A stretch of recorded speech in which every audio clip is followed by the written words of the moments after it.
Elevate TV, advancing kingdom lifestyle.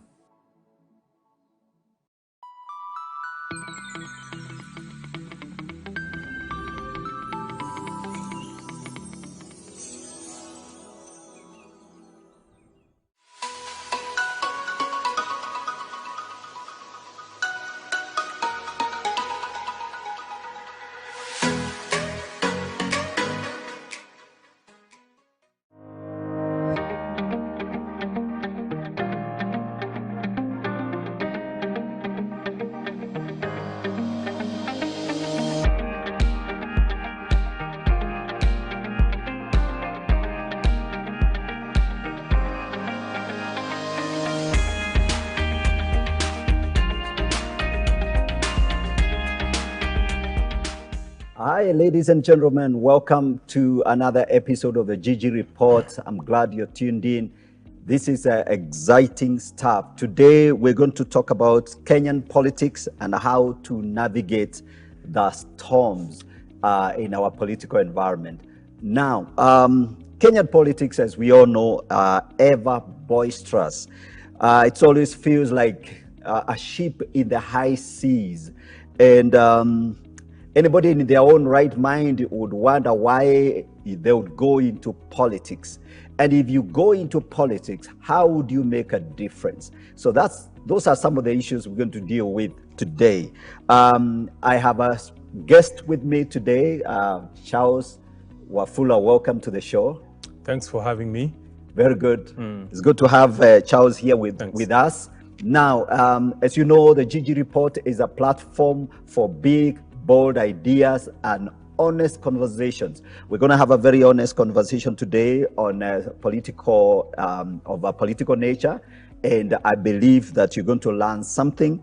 And let me just first of all introduce our guests, and then I will ask him to tell us more about himself. Charles Wafula is a policy analyst with many years of experience and operates at the intersection of policy analysis, monitoring and evaluation, and research. So he has interest in those particular areas. He is currently a PhD student at Kenyatta University pursuing public policy and management.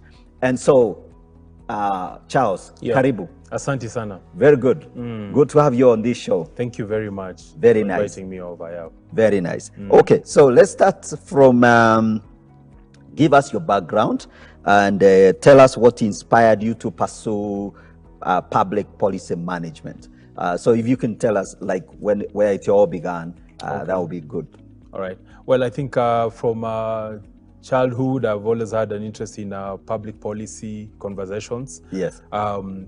This goes back to when I was young, and my dad, every single day when he came back home, he always came back with a newspaper. Okay. Yes. And he always, after dinner, I remember he always asked me to read 2 or 3 stories back to him. Oh, okay. Basically to improve my language, comprehension, articulation. But more importantly, then that stirred my interest in policy issues. Okay. And I would say that was the point of fermentation when all these things were, taking place. Okay. But then coming all over across to my undergraduate, I did a bachelor's of education, but then again just got interested in policy issues. Yeah, so went back, did another master's in around the same issues. Yes. And so yeah, it's just been that type of a journey. Of course, now combining both my passion in these things, but also more importantly, what will help me to become a breadwinner, right? Okay. Yeah, and so also strategically looking at what in the market, what does the market require? So it's a combination of many things, but it's an exciting space to be in, to both engage in these conversations, both to evaluate all manner of programs being done by either government or non-governmental organizations, profile solutions, and so on and so forth. Okay, very good. So now tell us, you got interested in leadership, I guess. So how much of that, okay, I'm asking how you got interested in leadership, because I'm assuming you had told me off the set that you were in very serious leadership. So tell us that story. How did you end up being the chair of the the university union. Yeah. Yes. This goes back to when 17 years ago, 2004. Yeah. I was a student at Kenyatta University. First of all, 2003. Yeah. I was in second year. The student elections were called. Yes. I decided let me run. Uh-huh. It was a poorly funded, poorly coordinated campaign, so I didn't win. Uh-huh. But I was surprised I turned out to be number 2, first runners up. Yeah. So I was quite surprised, and so I built up on that the following year and ran again for the same seat and now won, with a landslide. Okay. Yeah. So that went well, and it was an exciting year, both leading students and balancing their issues vis-a-vis what the administration of the university wants, and they're always at loggerheads. Also sitting at the top decision-making organ at the university, that is the University Council and the University Senate. Yes. Yeah, yes. those were learning curves for me, Okay. and they really sharpened my edge around leadership issues, especially at the corporate level. Okay. Yeah, and it was always, of course, student issues are always it's like a state of flux. There's constantly issues to solve. Others accusing comrade power issues. If students think that the university is not playing ball, exactly, then you as the chair now, you're the one to mobilize and put the university back to... Exactly. So it's always a balance in between. And sometimes, even some of the issues students are demanding for, they're not be either practical or cannot be implemented within the time span that they want, because you also sit at the top decision-making organ at the university. Yes. So you are trapped between the devil and the deep blue sea, and you constantly have to shift and shuffle and balance the interests. Yes, plus you've got to show that you're doing something. Yes, of course. Yeah. So there's always that, politics has this thing called image management. All right. You are the leader. You can't also be seen to be failing. Yes. You can't be seen to be weak. Okay. Yeah, so... Yeah, so you learned, ladies and gentlemen, as you would tell, Charles has been in politics, and he began his career, like he's describing very early, student politics. And so we're going to have a very exciting journey here, because we're going to talk about all these things and how you play in this field. Yeah. So, so you did your university politicking. Yes. You learned your lessons. Yeah. You kind of like now understood how to maneuver around there. Yeah. And then now tell us about your career pursuit and how that spanned out. I noticed you've worked in many countries. So how did that go? Yeah, I often say I've been more lucky and more blessed than I deserve, really, because my career path has sort of gone well. Yes. Of course, it's hard. It's difficult moments of being sacked. I've been sacked twice, by the way. I mean, Oh, that's interesting. You were fired. Yes, summarily. In fact, one of them was summarily. Guys walk into your office this morning and tell you pack and leave. Yes. We'll pay you 1 month in lieu of notice. Just go. Yeah, we don't want you here. No, we don't want to see you here. You are persona non grata. Oh, my goodness me. So I've had those moments. Of course, there were low moments. Yes. But I've also had a fairly fantastic career path. I've worked as a teaching assistant at Kenyatta University. I have served as an executive director in an NGO which was supporting youth livelihoods in the slums in Nairobi. Yes. Gone on to work in some international organizations, UN Women, Adam Smith International, then gone now into full-time consultancy work. Yeah. And our work is currently around the Horn of Africa, Ethiopia, Sudan, South Sudan, and Somalia. Yes. And we do a lot of evaluation of programs run by international organizations there. So it's really gone well, and I'm grateful to God. Yes. But yeah, it's also had difficult moments, and through it all, we've learned the lessons that we needed to learn to come to this point. Absolutely, absolutely. I like the bit about you being fired, because I think most people they never get a chance to really like get fired properly, really just thrown out of the office. Yeah. So that then you can go out there and think through. Exactly. And maybe just think, well, I guess I'm useless fellow, but and collect yourself up. Yes. And then say, no, I'm not useless. No, these guys misunderstood me. Exactly. I still have something I can achieve. Yeah, really. And you when you say that, you remind me what who Obama once said, that there are times when you must pick yourself up, dust yourself off, and move yourself forward. Yes. I think one of the realities of adulthood is that you must deal with your demons. Yes. Like there's a point at which you can't, irrespective of how unfair you've been treated, yes, you can't spend the rest of your time in a pity party. Yes. Yeah, you really must pick yourself up and dust yourself off and move yourself forward. And say, well, that was a bad arrangement. Yeah, you know, yeah. These guys I were put actually, up my guns. these guys were actually right. Sure. These guys were probably right.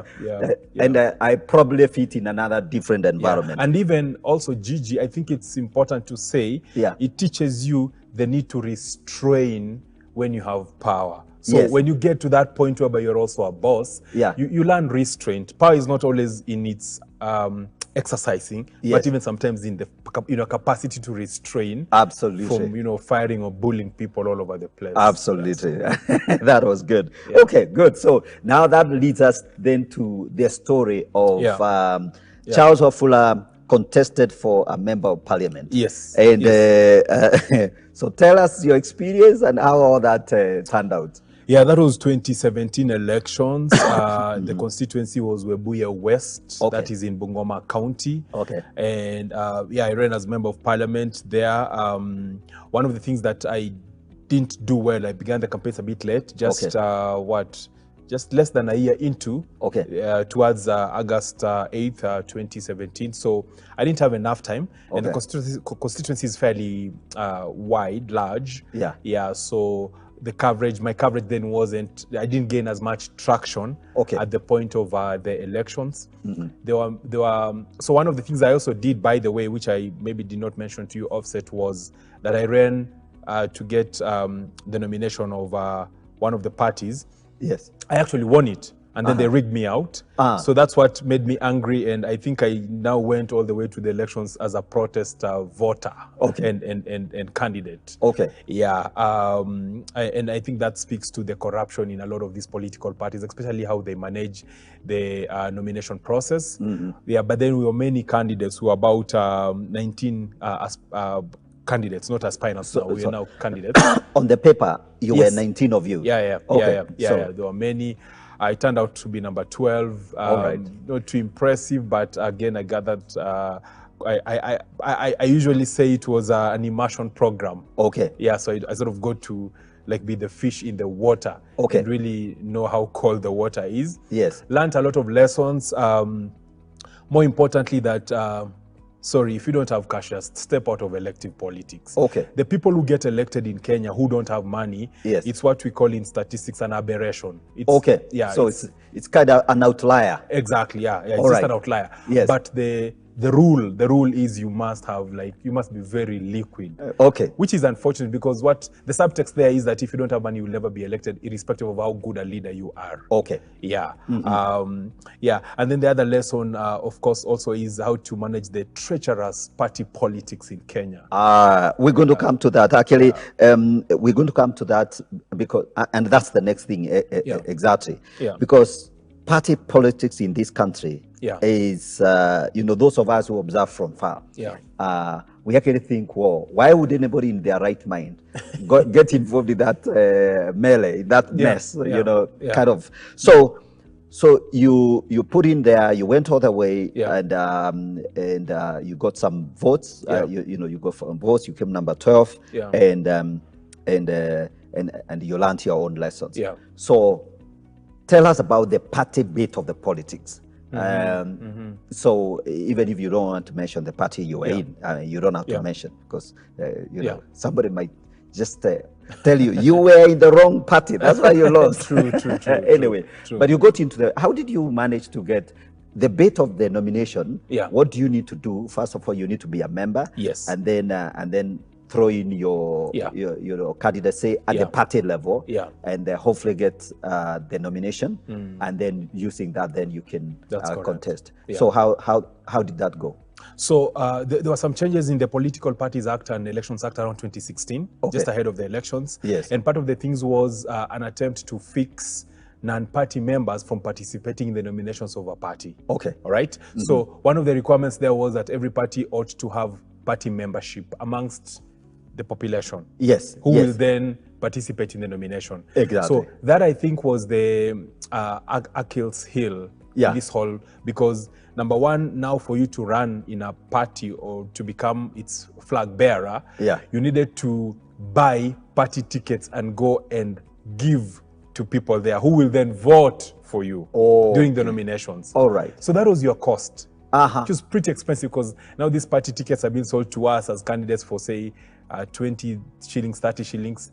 If you go down there to tell people now the laws require that you have this membership to vote for me, you again need to facilitate them to accept to take up the membership of that party. Okay.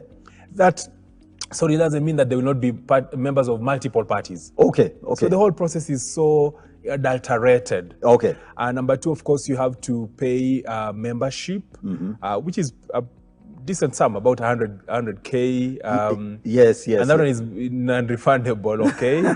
You have to pay nomination fees. Okay. So besides being a member, you also need to say that you want to be part of the shortlist that will participate in the nomination. There's a cost there, I think like 50 Gs. Then there's so much rent-seeking and gatekeeping in these parties. Men that you need to talk to and facilitate. And right from the machinani, the branch chair of the party, you know, you'll always come and say, the national party consults me on who's the most ideal candidate here. Yes. So you got to talk to me. You got to talk to me. And that's coded language. It means many things there. So man, that's quite a process. Now, again, also just through the whole engagement process, whereby you again moving out to campaign and tell people, listen, I want you to elect me to become the flag bearer of this party. It's a pretty expensive, capital intensive process. So ultimately, having gone through all that, spent all that money, spent all that energy, and then you see how the party deliberately mismanages the nomination process, because apparently they already have somebody they've given this ticket. So it's an exercise in futility that you're engaged in. Absolutely. And I think it's disgusting, to say the least, when you finally realize that this whole thing was scripted. All of you are just marionettes. They're just somebody pulling strings and you're dancing along to a play whose end was already known by a cabal of people. I think it's really unfortunate. So there's a clique of guys, a cartel of party leaders. They kind of like own the party. This is our party. And we are the people who determine what happens. And so is the guy we're going to give this nomination. But everybody is welcome to seek a nomination. Exactly. On the front, the shop is open. But in the back, they already have the owners are the ones who are sipping tea and having discussions about the direction of the party. Absolutely. But up front, it said welcome all. Welcome all. We welcome everyone who is able-bodied, willing to, of sound mind. My God, it's such a circus. It's Kenya as a nation pretends that it's a constitutional democracy. And at the heart of constitutional democracy is that you ought to have very strong political parties. But Kenya is not a constitutional democracy. Kenya is an ethnocentric democracy. So on that basis, then parties also transact or prosecute their agenda on the basis of the ethnic interests at play. And that's why you are told, for instance, if you win the nomination of this party in this area, it's almost a given that you will win the election. So that's true. But it's quite a mess. And I think when you look at how much investment the Constitution has made in the expectation that would have stronger parties, which then would become like an anchor, like the tent pegs of a democracy. I think now seeing how much of a mess the parties are, you then shouldn't be surprised why our democracy is a joke, really. So and I think that's why we need to have this conversation, because when we talk about politics and people prosecute these ideas and talk in their own spaces, most of us have very grossy ideas about what it takes really to participate in the political process in this country. And we actually think it's straightforward and all that. And we don't quite understand how murky, how boisterous, how complex, maneuvering you have to do to get anywhere within the party. However, you managed to, so you had to stand in on a completely different party than as an independent. As an independent, which also has its own unique dynamics. I think, especially from in a rural constituency, it's a bit hard to sell as an independent candidate. Yes, because there is the royalty. The community has already identified like where they fit. That's correct. Because most of these parties are actually, like you say, ethnocentric. Formations. So you're going into a constituency. These guys are already, we belong to this side of the debate. And young man, sorry. Sorry, whatever you are saying. Now you are a good man. Yes. But exactly. They tell you all manner of things. Yeah, it's so funny. And you know now, for instance, one of the realities is that when you work out the mathematics of an elective position, you especially the downstream positions, forget the presidency, you realize that there are votes you will get because of who you are, like you, Gigi, you. Yes. The votes you will get because of the clan you come from. The votes you will get because of the party you are running on. Because these people, as you've rightly described a few minutes ago, they identify with a particular presidential candidate who, in their view, is the embodiment of their aspirations. Absolutely. So anyone who aligns with him is rewarded. Absolutely. So the people who don't believe in you as Gigi, but because you've aligned yourself with this political honcho, then you benefit. There's a trickle-down economics there, which means if you're running as an independent, you then lose that. So I think that's the reality. So ladies and gentlemen, as you're following this conversation, I believe you realize that politics in this country is absolutely stormy, always stormy, and we're going to be going to another election next year. And as you can tell, formations are beginning to take shape. Shifts and turns, political parties garnering and pushing and positioning themselves, and it's going to be absolutely a theater come next year. So, Charles, I think what we can do is distill for us a few key lessons for you. Because you started off as a student leader. You got in, you tried out political, elective politics. In a nutshell, what are the key lessons you learned?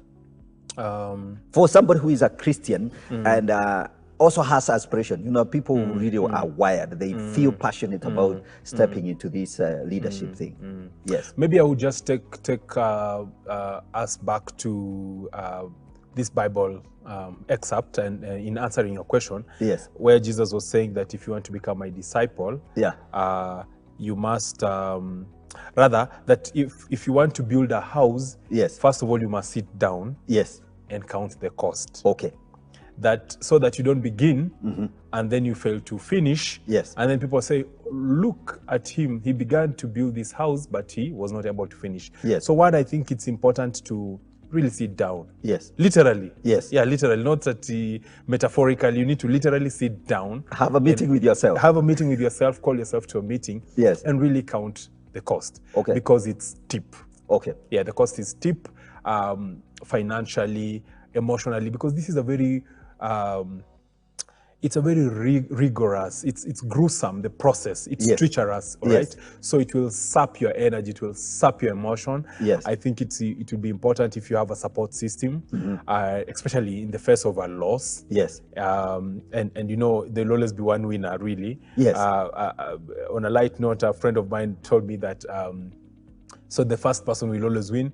The runners-up will concede.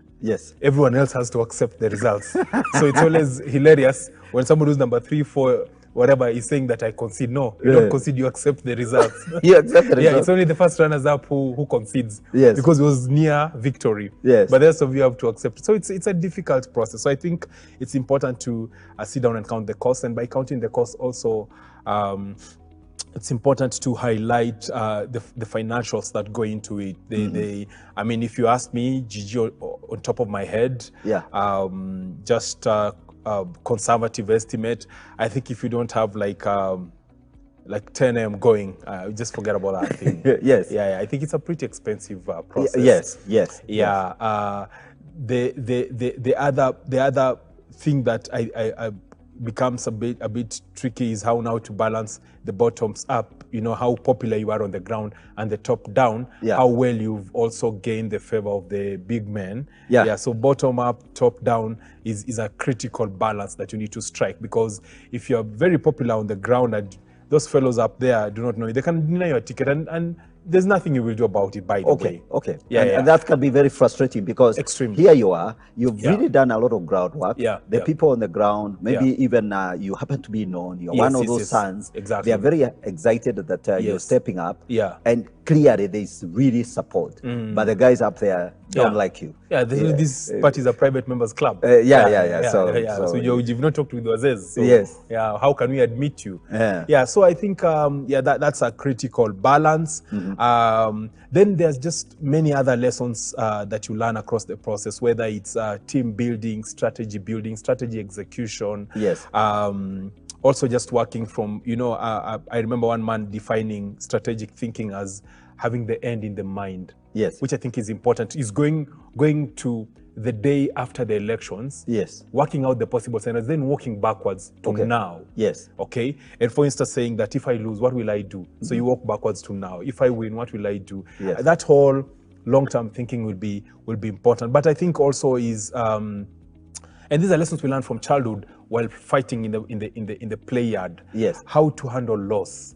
How to handle loss is a whole curriculum that aspirants need to be taken through, because very few people will win it through and through and through. There'll be seasons of loss, and I think if you've not been taught how to handle loss as a man, or for that matter a woman, it will break you. That's why you hear many people, especially men, by the way, a lot of them, when they lose elections, they die of depression, they develop all manner of, you know, conditions, the current health conditions, because they swamped and steeped in their ego. They've never learned how to handle loss. Absolutely.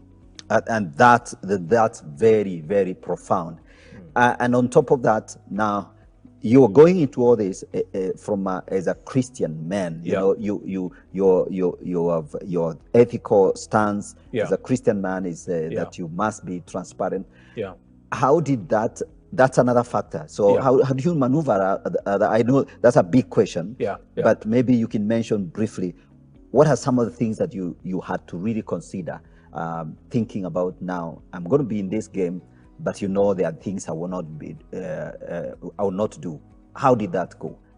To be honest, so of course, I think the good thing about the Bible and being a Christian is that the Bible provides what I would call guardrails. You know, the guardrails. That this is how far you can go on this issue. I mean, to be honest with you, there are times I stepped across the line in a couple of things. Let me think of examples. Like the times you'd go to a place and you know, fellows want you to buy them something. You give them money. Of course, you take off quickly, but still you're the one who has financed the whole kuchangamuka. So there are times I stepped across the line.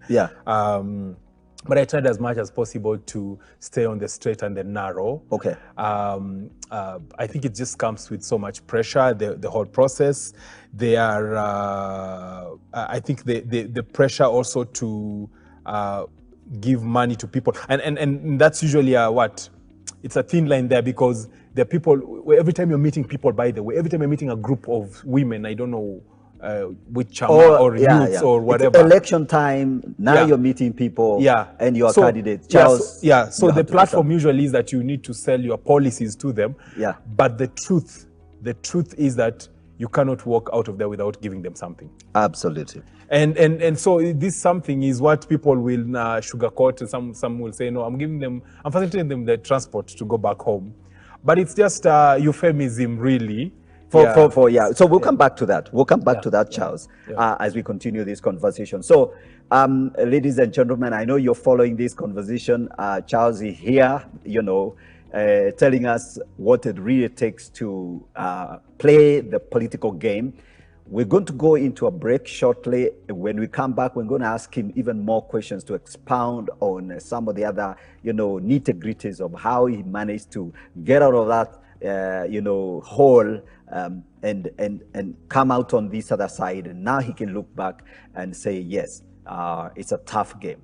All right, we're going to a break, and don't go away. We'll come back and continue from there. Thank you.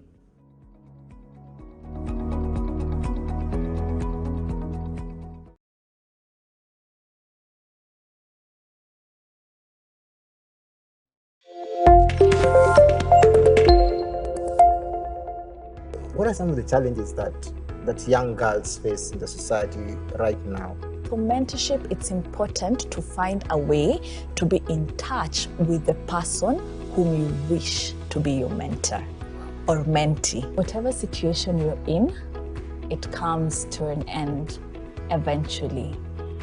But some of the things are in your control, and some of the things are in God's control.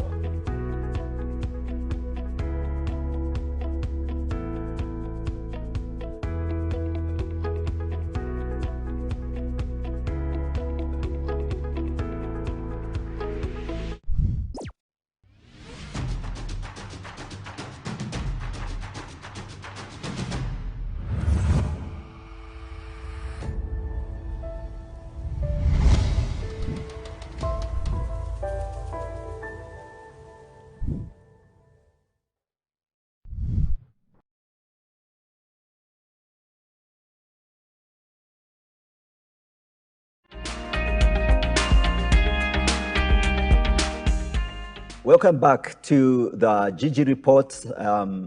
As before we went on a break, Charles here was telling us his story, his experiences. He decided to go into elective politics and was garnering for a parliamentary seat. Yep. And he actually went through the fire and the storms, but he's here to tell us his experience. So before we went on a break, Charles, you're telling us how, you know, your ethical stands are really tested when you decide to go into the political space. And you're trying to describe the fact that as a Christian, you have these guardrails, frames within which, you know, outside here, I'll be in trouble. Outside here, I'll be in trouble. But you've got to really try and navigate through that. And it's very, very tough. Yes. I think also, of course, more importantly is to remember two things. One, that when you feel you've slipped, you go back and say, God, I screwed up here. Forgive me. Give me wisdom. Because these are things which will always recur. All right. But also more importantly is to not think so much about the product. But also the process. I think that's like an outstanding lesson. If you're going through this, if you're going to this venture, then you have not. Of course, it's important to think of the product in terms of will I win or will I not win. But the path of getting there is, I think, the real test. To ensure that you don't come to a point of saying it's the end that will justify the means. Because that means you'll just you flush everything down the drain. Absolutely.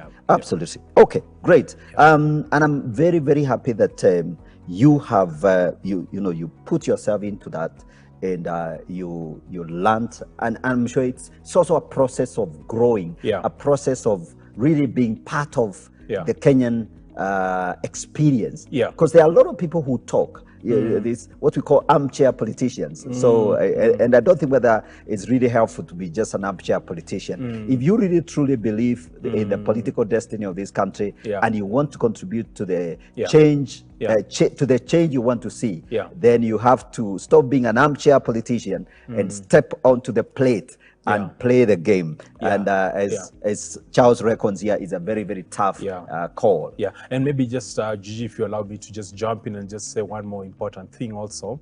From my reflections, I think sometimes, okay, fine, I would want to win, and fine, I didn't win. But I guess one of the take home for me was the opportunity to have a platform to mobilize and share with people my ideas. Absolutely. Why I think I would offer alternative leadership. That's rare. And you know, when you look at the world is really, really run by ideas. Really. When you think about it. Ultimately. So, fine, you may run, you may not win, but having platforms to put together 10, 20, 100, 200 people and say, listen, I think if we did this, we'd fix our roads better, we'd fix our healthcare better. I think it's good to have those conversations at the community level. Yes. Who knows who is in that audience? Who knows what you will trigger in their minds? And though they may not vote for you, or though they may vote for you and you may lose, who knows what that idea will do to those people a year later. Exactly. Yeah. Exactly. And there is a lot to be gained out of that whole process, because I'm sure even when you go back to your constituency, people regard you as a valid member of the leadership of the people, a community leader, because you actually stepped up into that plate. And you always have something to say. And that's brilliant. Okay, so now let's come back to our national politics. All right. That's the politics at the ground. Let's come to our national politics. There is something that I would like you to comment on. There's a gentleman called Thomas Quacker. He's otherwise known as Big Ted. And he got in trouble recently for commending and appearing to endorse and the performance of our president. And because he works within those circles, he went on to describe the fact that every meeting he has ever attended, he's never had the president really like, he's never seen the president operating in such a way that it's really like not to help. It's always like, how can we help here? How can we solve this problem? How can we? And so he was trying to describe that. And guess what? He got in trouble for seemingly endorsing our president. So why would that, be the case? Why would the people kind of like, and especially in the social media, the backlash was primarily in the social media, obviously. So let's talk about that. What does that mean? It means many things, and maybe you'll just let me handle the many moving parts here. Yes. So first of all, this is a man from what you'd call the inner sanctum of power. Like, he sat besides the president. They've had chats, easy chats like the one I'm having with you, over water, over drink, over whatever tea. So he knows the president from dimensions that you and I don't. Exactly. All right? So on that spectrum, it's not fair to invalidate whatever he said about the president. It's just like your parent or your sibling, they know you in ways the general public doesn't. Exactly. Right? So I will give it to him on that and say that here was a man just talking from his personal, what is actually called his lived experience. That is his lived experience relative to His Excellency the President. Number two, Chinua Achebe, I think, once said that never challenge the man who taught you how to hold a spear. So I think if some, or as Waswahili say, usiume mkono ambao unakulisha, si ndio? So it's you'd understand why, I mean, Gigi, if you employ me today and you are paying me a decent salary and taking care of my bills, really, I would never say anything negative about that. Absolutely, right? You would you really like, Okay. Number three, it's my personal principle that if I have a personal relationship with you, I never say anything negative about you in public, because I can reach you in private. So now you see, like you, I have your number. I have your email address. If I ever saw anything that I felt was not right with you, I can call you up and say, hey, Gigi, what is this that I'm hearing? So I'm safe if I decided to go to Parliament and then I'm messing up. You can say no, but I know you. Why would Gigi, you? Can we have tea and just talk these things through? Exactly. So I don't need to go on social media and abuse you. So I think when you look at it also from that dimension, you understand why Big Ted said whatever, because he can, if he has negative issues to raise with His Excellency the President, he has a channel of reaching him. As compared to you and I, who have to go and vent on social media. Absolutely. Number four, so there's general distaste towards government, especially on social media. There's a tool called social media listening, whereby you track sentiment.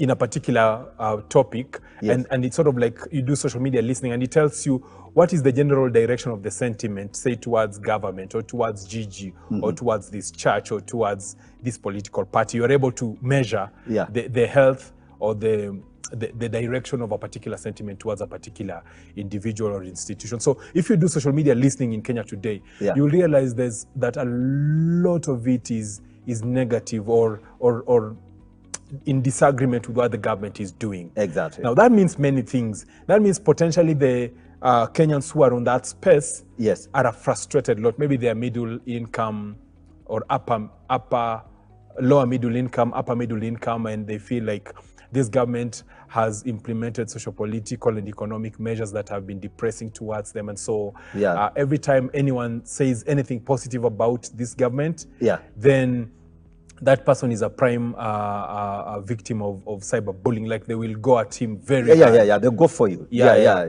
So there's that also.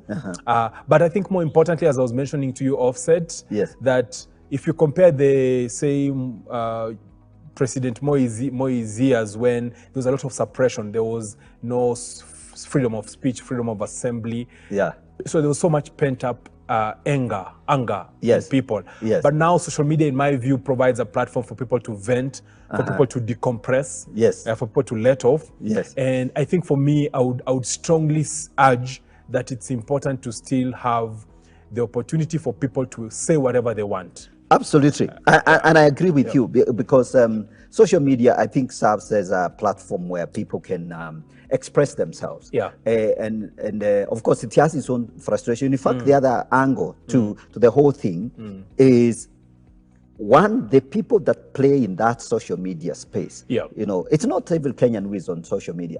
And unlike what everybody actually thinks, you know, you find because we here in the urban educated, you know, lot, and we are actually a minority because largely most Kenyans are rural. That's correct. And they are probably very, very busy. They are not on their Facebook all the time.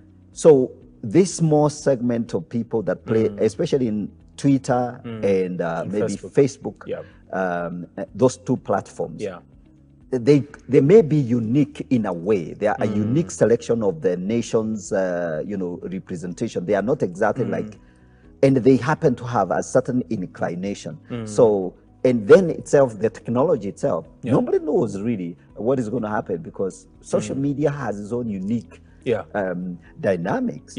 So people, first of all, people feel, and I want you to comment on this, when somebody is making a comment on social media, on Twitter, they kind of think they are anonymous. Do you think that really like gives them the freedom to go all out, you know? Good point. So by design, social media will always swing left. It will not, even in the just recently concluded elections in the US, you had a lot of complaints amongst the Republican Party, which is largely right-wing. The conservative side. Conservative, that social media was limiting their ability to push through their messages to their support base. But the design of social media is such that it will always swing left. What do I mean? Like there's always a liberal platform. It's a liberal platform. Anyone can go there and say anything. By the way, even for instance, Twitter permits people to be anonymous. It permits people to take an identity of somebody else. That is not theirs. All right. So it's a design issue. Let's begin from there. So this means it's a structural design that allows people to just say whatever. Of course, part of the things that has come up in the recent past is that now big tech can regulate and they can kick out of the platform a whole president of the US. So there's intense debate about whether that's overstepping their power or not. But for me, I think it's also to understand that, especially in Kenya, we've now seen that social media not only has it grown to become a very strong source of information and a platform of expression. We've also seen that traditional media, you know, TV and radio, they now are picking conversations from social media and amplifying them. So that means that social media is here to stay for the long haul.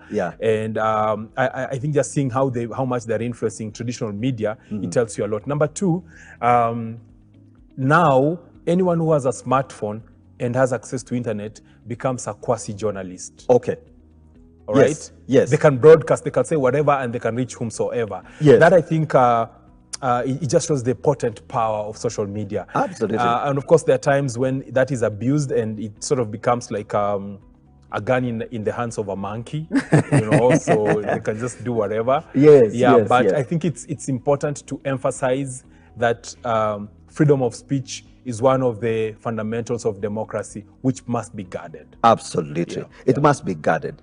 And you remember me telling you, Offset, that I think a certain degree of cynicism is important towards government. Okay. I don't think it's a good space for us to be in whereby 100% of Kenyans agree with 100% of the things that the government says or does. Exactly. I think there's got to be a constituency that constantly questions Yes. and calls out government and says, no, I don't agree with this. Yes. I remember Obama saying that democracy is a messy experiment because there's always push and pull, This says this, and even you as a leader thinking that this is a brilliant policy. Somebody else comes up and says, no, I completely disagree with this. I think that's important. That's important, actually. Yeah. So it is, so social media has come into this mix and has created a completely different, has kind of like introduced a dynamic in politics that was actually not there. And all that, kind of hangs on that. Okay. The fact that anyone can become a journalist and a broadcaster, whatever they want.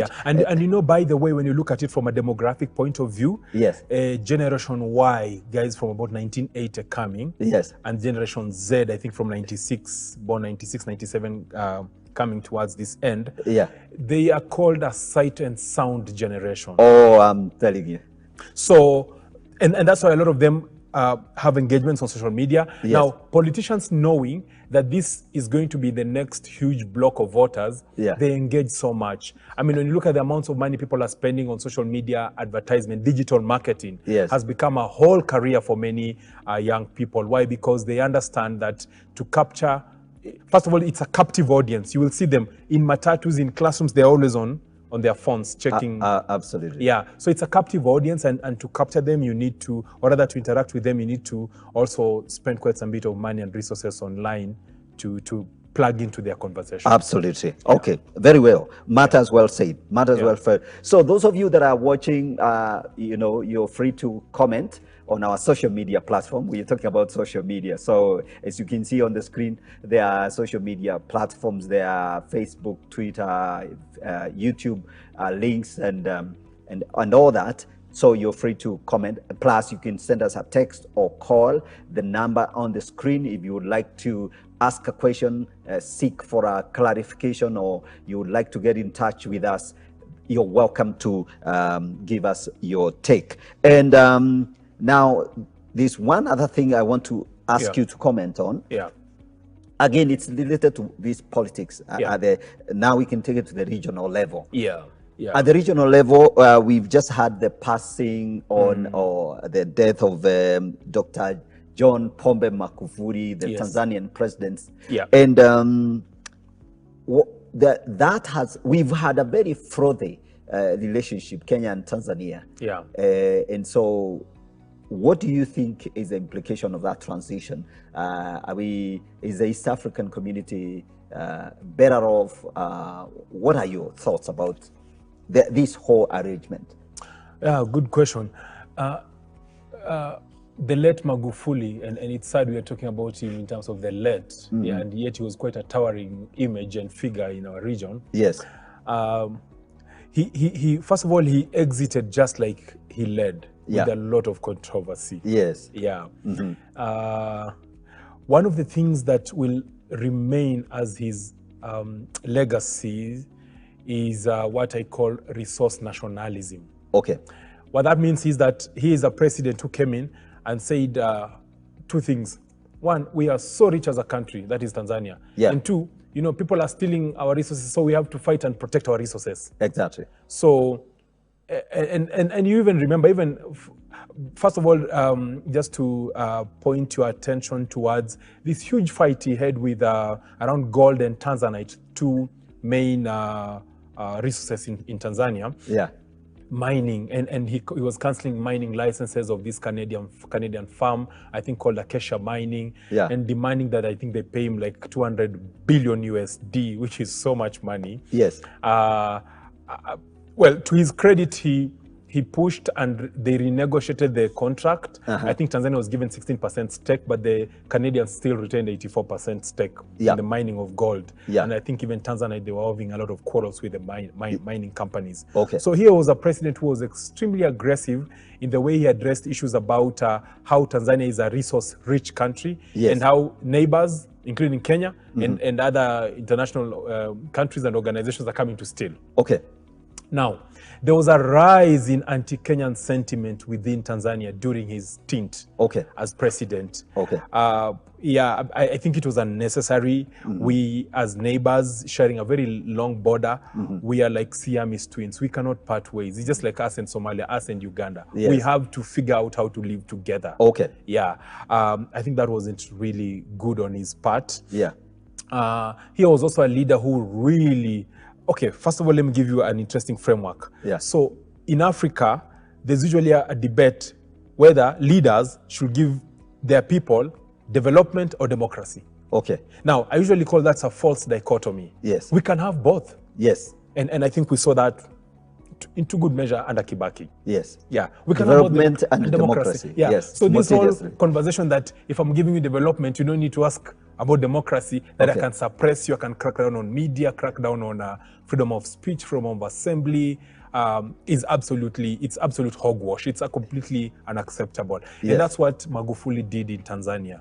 That he told Tanzanians, listen, I'm working hard to develop this country and give you development.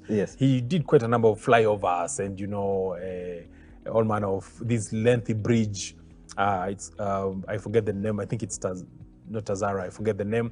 I did an SGR and said, now you see, I'm giving you development. So democracy, you don't need to stand up and criticize me. And that's why people like Tundu Lissu, I mean, he got 16 bullets pumped into his body. How he survived, it's only God kept him.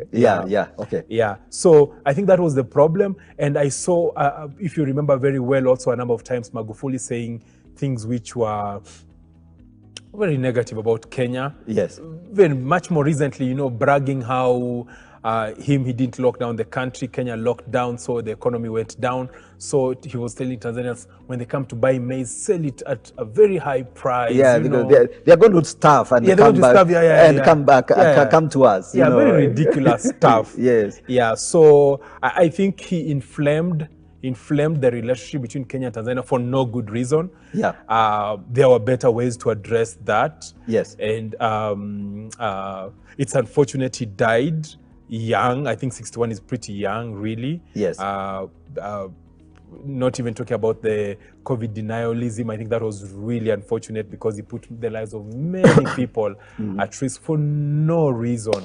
Absolutely. I think, so we of course, there are very many issues around that whole relationship. It's a very complex thing, and there are many analyses. But I think you could say, suffice it to say, that indeed, our relationship, because of the policies he chose to pursue, that put him at loggerheads. And he was willing to compromise a little bit of the, the warm relationship that had existed. But that notwithstanding, as long as Tanzanians are happy with Magufuli, I guess we give it to them. If they are, we don't know because we are not Tanzanians. But yes, I thought it is important for us to comment on that. And maybe let me just also say, Tanzania is usually trapped between membership of SADC, the South African Development whatever, and EAC. And so any Tanzanian leader always has to make the difficult decision of where to lean towards. And Magufuli seemed to lean towards south more than east. In terms when he leaned east, it was anti-Kenyan. Remember, he pulled the plug on all this infrastructure, massive infrastructure that they're doing in Lamu, because he wants to make Bagamoyo, which is one of the port or whatever's, to become the largest port cities. Because he thought Lamu was going to become a competition. So there was a lot of rerouting of major infrastructure projects from Kenya and going now to work with like the LAPSET and stuff like that. A lot of difficult issues. But ultimately Kenya, actually you have to combine Tanzania, Uganda, and I think Tanzania, you have to comment Tanzania, Rwanda, Burundi economies to even get to where Kenya is. So Kenya is still a fairly large economy in this region. Okay, so I guess we have some bit of reasons to think, well, Tanzanians can sort themselves out. We are doing just pretty fine. Okay, so let's leave that there because we're running out of time. Okay. And but before we end, I think I would like us to go back to your story. Okay. So I'm going to ask you, are you going back to politics? Will you garner for a political position in 2022? You know, Chelsea Clinton, the daughter of Hillary Clinton and Bill Clinton, was once asked whether she would get into politics. Yes. And she said the answer is a definite maybe. It's a definite maybe. Maybe, yeah. Okay. But for me, it's an absolute yes. Okay. It's an absolute yes. In fact, as we speak right now, we already began going back to the ground that was last year in 2020. Okay.